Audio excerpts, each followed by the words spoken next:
Simola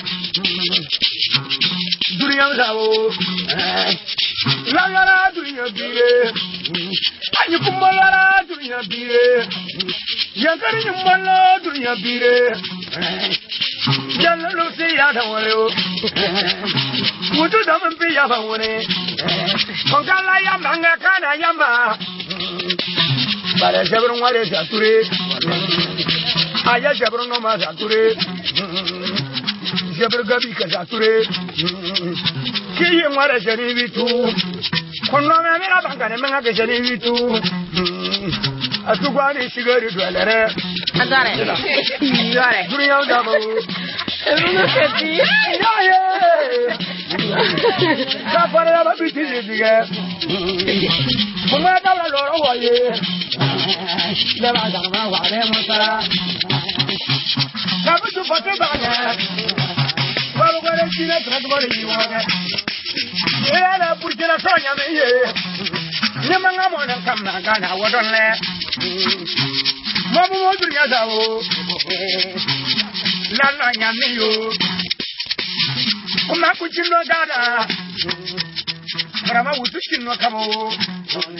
We didn't think that's another Tarakamo. Rama Wutushin no Kamo.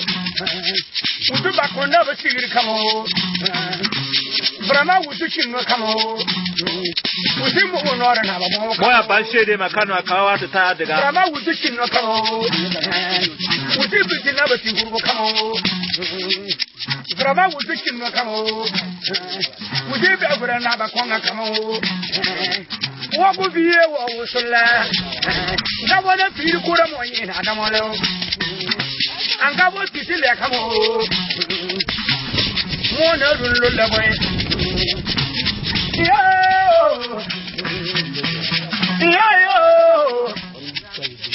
One of the hour Chile. One of the hour Chile. Governor Moyna. Come to be a woman so last.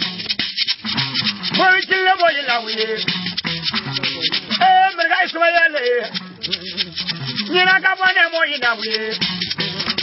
About no more than Yazao. Now, would you come to your banana? Yellow. A lady in the Yako. Would I get no lawyer? And you want of a law. Bringing the Marada. Give him what I know. We don't give him what enough in there. How I even know you know about now I know. If I got you, will look at you. Give a free enough to give us a good deal. Would you like any number? Can you have the training number you? They will give him the football. But I don't know what level. They will give him the football. But I feel to know that Gavina Banna. Remember the Baby. Would you come and pay a barene? Would you say a barene? One other tongue against Tony. How about I want to promote? Better than the good of me. Whatever Kadama Kamo. Boy in Gala. Mora young number common bore. Piluku and Lawa Bancabe. You want it on for the broke to the new. Piluku and Lawa Bancabe. Where you wouldn't be sir. Elana Yetana will cover you. A Jamo Yetana will cover you. And you know Yetana will cover you. Contacta Nanaga. La Canada will come and go Sabora. I can't let you go when you do it. But you push more, I can't. One must survive in your row. One in the corner. I walk out over it. I'm going to feel Buzu Gana Boyo. Don't be angry. I'm going to Kana. Everyone was a great. I'm going to Kana. Amiru wa wasula. Wala ke pala di kontra de dira. Pangala ngakara ngwa. Ngera bumili. O yalo.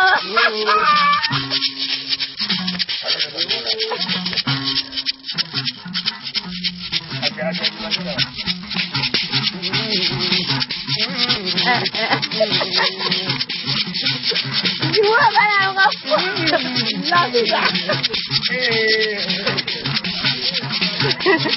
Bye, Munye, Laura, woman. We love you like a dog, whatever I am.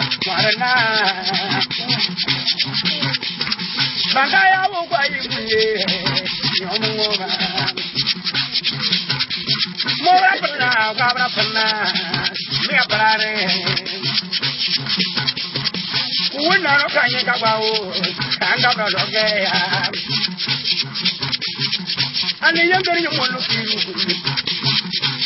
For the Brani Kissinger, without an overhead, I'm not a lot of the way I have to say. For why out of you sing it? Luara Lotin, I'm not going to do. Yanni Babre. You come on. Where did you get another? Now, what about I will walk a car. You put it out. You put it out. Mama, woman, baby. You put it out. I am going to go with you. Baby, woman. You put it out. You know, I'm not going to go. I'm going to they got you move for look at up. I love it when you walk at I would do better than you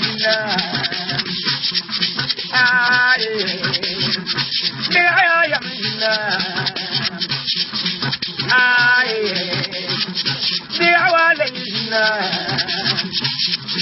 I no one up man I was in Lavagara Magazine would do them say about and the Caruana Banawa Baby Babu would drop in a Kenda no one at Tawa and let it Mangaya won't